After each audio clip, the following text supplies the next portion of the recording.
Satu ormas terlibat bentrokan dengan sejumlah penagih utang di Komplek Ruko Cikarang Square, Desa Pasar Sari, Cikarang Selatan, Kabupaten Bekasi, Jawa Barat. Bentrokan bermula saat para penagih utang menyita sementara kendaraan yang dianggap cicilannya menunggak dari seorang kreditur. Pasca penyitaan, ormas itu mendatangi kantor para penagih utang untuk bernegosiasi, namun gagal dan berakhir ricuh. Akibat peristiwa ini, seorang pria mengalami luka-luka dan satu mobil rusak. Ada pertemuan sebelumnya untuk mendiskusikan masalah ini, namun tidak tercapai titik temu dan akhirnya terjadi pertikaian. Ada yang merasa tersulut dan ada yang mengeluarkan kata-kata kasar sehingga terjadilah dari pertikaian kedua pihak. Sejumlah petugas gabungan dari polisi dan TNI masih terus berjaga di lokasi kejadian untuk mengantisipasi bentrokan susulan. Dari Bekasi, Jawa Barat, Hashim Adnan untuk CSI RTV.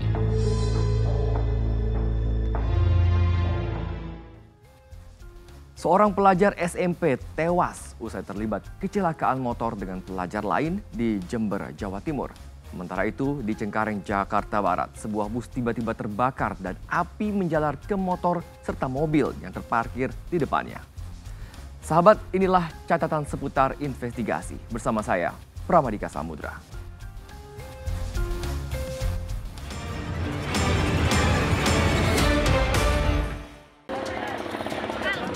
Laka-laka, arek sekolah SMP sama Mandua. 4 orang pelajar pengendara sepeda motor ini tergeletak di tengah jalan usai terlibat kecelakaan di Jalan Raya Desa Sukorno, Kecamatan Umbul Sari, Jember, Jawa Timur. Dalam kecelakaan ini, pelajar SMP berinisial RCK 13 tahun tewas ketika di lokasi kejadian dengan kondisi luka parah di bagian kepala. Sedangkan 3 pelajar lainnya mengalami luka berat dan langsung dilarikan ke rumah sakit untuk mendapatkan perawatan medis. Sebelumnya, kecelakaan maut ini bermula saat motor yang dikendarai korban berboncengan dengan temannya SD melaju kencang dari arah Jember ke arah Lumajang. Sesampainya di TKP, korban berupaya mendahului kendaraan di depannya. Naas dari arah berlawanan melaju sepeda motor lain yang dikendarai oleh sesama pelajar. Meski sempat berupaya menghindar, namun kencangnya laju kedua sepeda motor membuat tabrakan tak terhindarkan. Itu pengendara roda 2 mendahului kendaraan lainnya, tidak memperhatikan arus lalu lintasnya sehingga melewati marka dan menabrak kendaraan roda 2 dari arah berlawanan sehingga terjadi kecelakaan adu banteng. Salah satu pengendara korbannya meninggal dunia. Kasus kecelakaan ini kini ditangani unit Gakum Satlantas Polres Jember serta mengimbau kepada orang tua untuk tidak mudah memberikan kelonggaran kepada anak di bawah umur mengendarai sepeda motor di jalan raya. Dari Jember, Jawa Timur, Galih Mega untuk CSI RTV. Sebuah bus terbakar di Jalan Taman Palem Mutiara, Cengkareng, Jakarta Barat. Api yang membesar lalu menyambar sebuah mobil sedan dan satu sepeda motor yang sedang terparkir.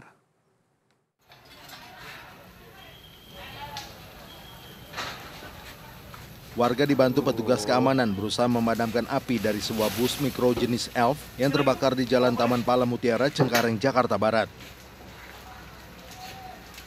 Sebelumnya peristiwa bermula saat bus yang tengah dipanaskan mesinnya hendak menjemput karyawan di sebuah perusahaan. Namun api tiba-tiba muncul pada bagian belakang bus. Api pun langsung membesar melalap bus tersebut. Api kemudian juga menyambar sepeda motor dan mobil sedan yang terparkir di depannya. Tidak ada korban dalam peristiwa tersebut karena bus dalam keadaan tidak berpenumpang. Kita tahu-tahu lagi tiduran di kamar atas, tiba-tiba api udah dari kecil terus kita lari ke bawah udah gede. Yang terbakar apa sih? Mobil elf Isuzu. Pada saat kejadian ada penumpang apa nggak sih? Nggak ada, kosong, Pak. Api akhirnya dapat dipadamkan setengah jam kemudian setelah petugas pemadam kebakaran Jakarta Barat menurunkan 2 unit mobil pemadam kebakaran. Diduga kebakaran terjadi akibat hubungan arus pendek listrik pada bagian belakang AC bus. Kasus kebakaran ini selanjutnya ditangani aparat Polsek Cengkareng. Dari Jakarta, Reza Heri Pamungkas untuk CSI RTV. Seorang pria nekat mengangkat sepeda motor curian setelah gagal merusak rumah kunci motor incarannya yang terparkir di indekos di Kota Medan, Sumatera Utara. Aksi pelaku terekam CCTV indekos dan viral di media sosial.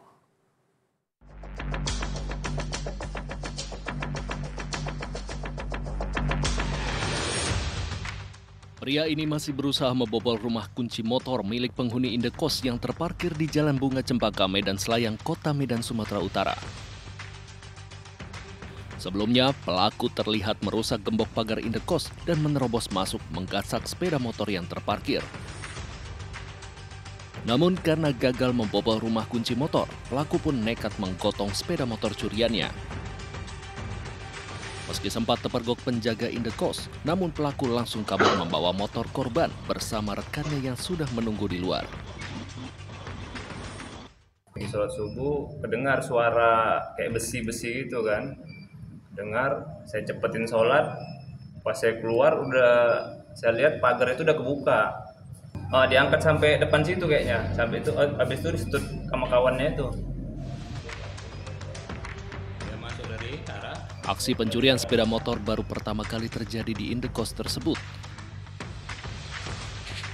Berbekal rekaman kamera CCTV, korban langsung melaporkan kasus itu ke Mapolsek Sunggal dan berharap pelaku bisa segera ditangkap.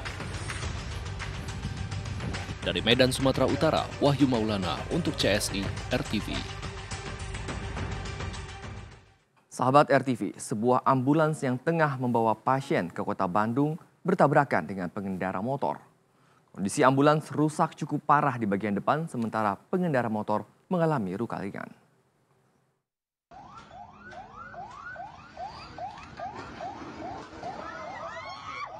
Beginilah kondisi ambulans dan sepeda motor usai terlibat tabrakan di Jalan Raya Batu Jajar, Kampung Pasir Paku, Desa Batu Jajar Timur, Kecamatan Baju Jajar, Kabupaten Bandung Barat, Jawa Barat. Ambulans tersebut adalah milik Desa Wangunsari, Lembang, yang tengah membawa seorang pasien menuju Kota Bandung. Saat kejadian, ambulans melewati marka dan masuk jalur berlawanan. Di saat bersamaan, pengendara motor melaju cukup kencang dari arah berlawanan hingga tabrakan pun tak terhindarkan.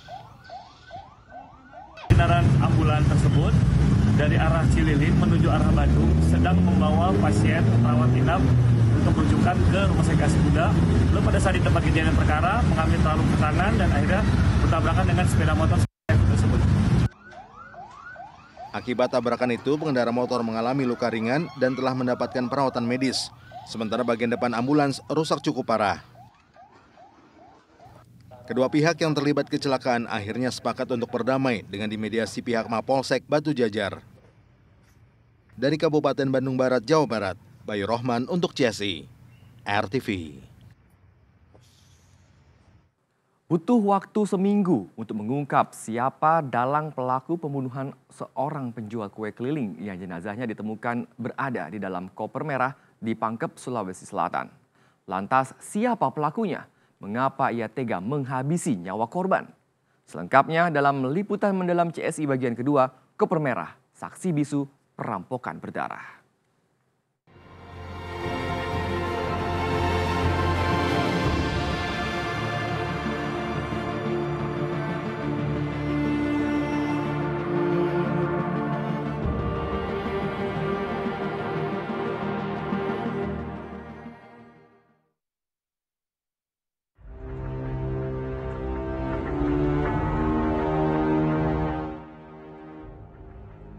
Peristiwa yang menggemparkan warga Jalan Pelelangan Jagong, Pangkep, Sulawesi Selatan masih menjadi tanda tanya bahkan ketika sudah memasuki hari kelima.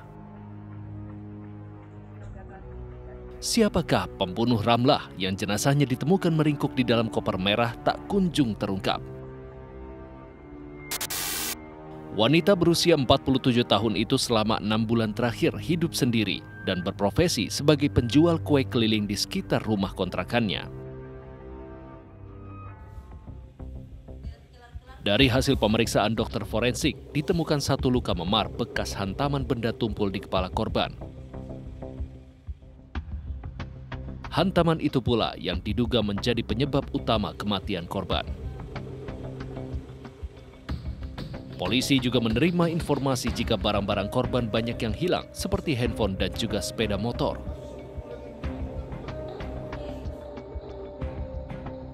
beberapa informasi yang didapat bisa disimpulkan bahwa pelakunya diduga berniat untuk menguasai harta benda korban.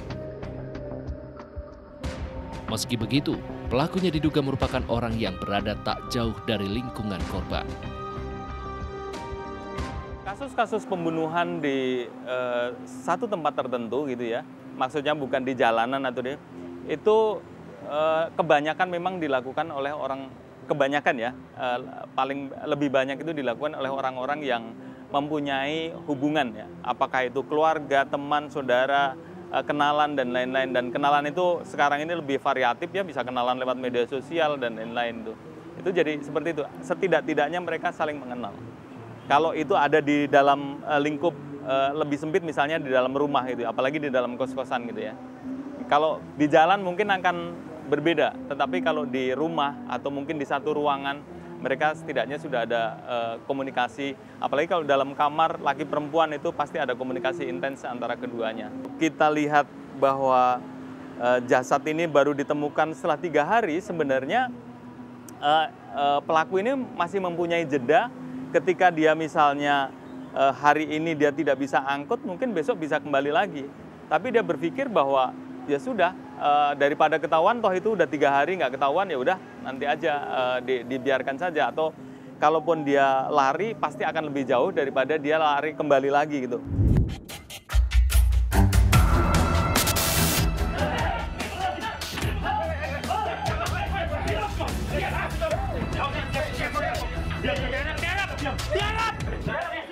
Benar saja, butuh waktu 6 hari untuk membekuk terduga pelaku.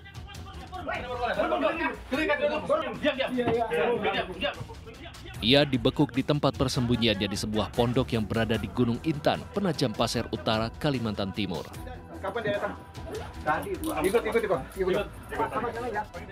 Setelah memastikan identitasnya, tim Resmob membawanya ke Mapolda Sulsel untuk diperiksa lebih lanjut.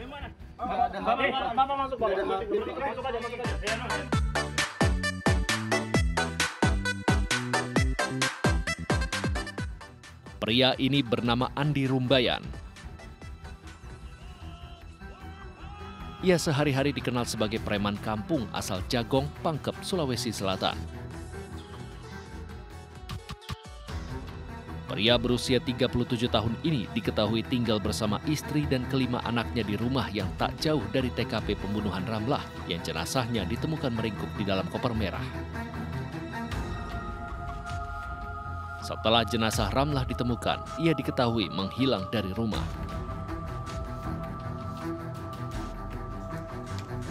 Tak butuh waktu lama bagi polisi untuk menetapkan Andi Rumbayan sebagai tersangka. Ia langsung mengakui jika ialah sosok yang bertanggung jawab atas tewasnya Ramlah. Kala itu, ia baru saja selesai dari pesta miras bersama beberapa temannya sebelum akhirnya tergoda untuk menguasai harta korban. Jadi sebelum melakukan perbuatannya, tersangka ini sempat kumpul dan minum-minum sampai dengan kondisi mabuk. Kemudian dia pulang, bukan masuk ke rumahnya, tetapi loncat ke rumah tetangga, di mana posisi korban pada saat itu sudah tertutup gelap. Setelah berupaya mengambil sejumlah uang dan alat komunikasi atau handphone, kemudian melihat korban sedang tertidur pulas, muncullah niat berikutnya, yaitu melakukan pemerkosaan. Tetapi pada saat melakukan aksinya, sungguh naas apa yang dialami oleh Ramlah. Setelah diperkosa dan dihantam di area kepala, ia tak mampu lagi berdiri dan akhirnya meninggal dunia. Motor, handphone, dan uangnya pun raib digondol oleh tersangka. Dalam bukti yang berhasil diamankan yang berkaitan dengan pidana pembunuhan, pencurian dengan kekerasan, dan perkosaan. Di hadapan rekan-rekan ada 1 unit sepeda motor. Ini adalah barang atau properti milik korban yang dibawa atau dicuri oleh tersangka. Terungkap pula jika pelaku ternyata sudah sering menjadi penghuni hotel Prodeo. Tidak, ini kasusmu ini. Oh, yang keempat. Yang pertama apa? Sama pencurian itu tabung gas, tapi langsung disidangkan. Jadi satu? 3 jadi 1. Oh, 3 jadi 1. Jadi langsung baru 2 kali curi motor sama itu. Baru 2 kali di? Motor berapa kali? Tidak, motor kedua baru saya pakai pergi curi gas sama tabung gas. Baru langsung dia ditangkap.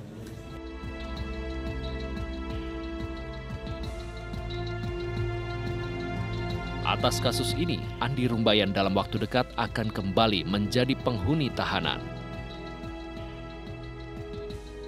Bukan 1 atau 2 tahun, melainkan hingga 20 tahun penjara. Dari Jakarta dan Makassar, Sulawesi Selatan, Tim Liputan untuk CSI RTV. Berkendara dengan selamat di jalan raya tidak hanya membutuhkan keahlian, namun juga kewaspadaan dan kepatuhan dalam berlalu lintas. Dan berikut tips dari Brigadir Putu agar Anda terhindar dari maut di jalan raya. Hai sahabat, pelanggaran lalu lintas terjadi hampir setiap hari. Dan hari ini pelanggaran lalu lintas apa yang sudah terekam? Mari kita lihat bersama-sama videonya. Wah, ini sahabat, ada mungkin sepasang kekasih ya. Ini lagi atraksi nih di jalan dan direkam oleh temannya. Wah, pasti dia merasa kayak keren banget gitu ya, menunjukkan aksinya sama pacarnya begitu di jalan. Wah, ini aksi yang sangat-sangat berbahaya. Saya sih geleng-geleng ya lihat ya sahabat. Karena dia sangat mempertaruhkan nyawa dia dan juga pasangannya. Kalau sayang sih harusnya nggak kayak gini ya. Ya sahabat, jika kamu ingin melakukan atraksi motor, pastikan untuk melakukannya di tempat yang aman dan sesuai ketentuan seperti di sirkuit, arena balap, atau arena yang sudah disiapkan khusus untuk keperluan tersebut. Tempat-tempat ini dirancang dengan mempertimbangkan keselamatan, baik bagi pengendara maupun penonton, dan dilengkapi dengan pengawasan yang tepat. Sahabat, arena khusus dirancang untuk meminimalkan resiko kecelakaan dengan permukaan jalan yang sudah sesuai dengan standar. Dan jangan lupa untuk menggunakan atribut keselamatan yang lengkap. Dengan melakukan atraksi di jalan, sahabat, kamu dapat mengganggu kenyamanan pengguna jalan lainnya karena jalan raya digunakan oleh banyak orang dengan berbagai macam keperluannya. Selain itu, sahabat, melakukan atraksi di jalan raya merupakan tindakan yang melanggar hukum. Berdasarkan Undang-Undang Lalu Lintas dan Angkutan Jalan Nomor 22 Tahun 2009, Pasal 115 menyebutkan bahwa pengemudi kendaraan bermotor wajib untuk mematuhi ketentuan keselamatan berlalu lintas. Dengan melakukan aksi motor seperti wheelie, stupi, atau aksi berbahaya lainnya jelas melanggar aturan tersebut. Jadi jika Anda ingin mengekspresikan keterampilan berkendara atau melakukan atraksi, lakukanlah di tempat yang aman dan sesuai. Ini tidak hanya melindungi kamu sahabat, tapi juga melindungi orang-orang yang ada di sekitar kamu. Sahabat, kamera CCTV merekam aksi pencurian kendaraan bajai yang terjadi di kawasan Setiabudi, Jakarta Selatan. Pelaku diketahui berjumlah 3 orang yang diduga merupakan komplotan spesialis pencurian bajai.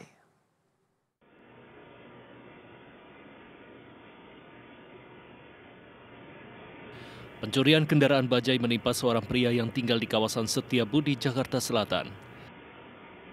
Pencuri terekam berjumlah 3 orang dan secara sengaja datang menggunakan bajai agar tidak dicurigai warga jika sewaktu-waktu aksinya terlihat. Satu pelaku kemudian turun dari bajai yang mereka kendarai dan langsung menuju bajai korban yang terparkir di halaman. Dalam hitungan detik, bajai korban pun raib. Pencurian ini tentu meresahkan para sopir bajai karena kendaraan mereka kerap diparkir di luar rumah. Apalagi pencurian tersebut dilakukan saat para pemilik kendaraan dan warga lainnya tengah tertidur lelap, yakni menjelang waktu subuh. Saya juga lagi posisi nggak di rumah juga, lagi dagang juga. Lagi dagang? Iya, terus pas pulang, bajunya nggak ada gitu, 4:30 pulang deh. Gitu. Biasanya emang parkir bajai di luar? Iya sih. Setiap hari biasa gitu? Iya juga, kalau yang penariknya jauh sih pada di bawah gitu. Oh, gitu. Itu yang penarik rumahnya di sini aja, jadi aku bilang kita taruh sini aja gitu. Tapi itu sih di bawah sama penariknya. Pemilik bajai mengaku telah melaporkan kasus pencurian ini ke Polsek Setiabudi, namun laporannya ditolak karena belum lengkapnya dokumen kepemilikan kendaraan. Dari Jakarta, Aji Atmoko untuk CSI RTV. Kejahatan selalu ada di sekitar kita dan kewaspadaan menjadi satu-satunya cara menghindarkan diri dari bahaya. Saksikan catatan seputar investigasi setiap Senin hingga Jumat pukul 23 waktu Indonesia Barat. Saya Pramodika Samudra. Sampai jumpa.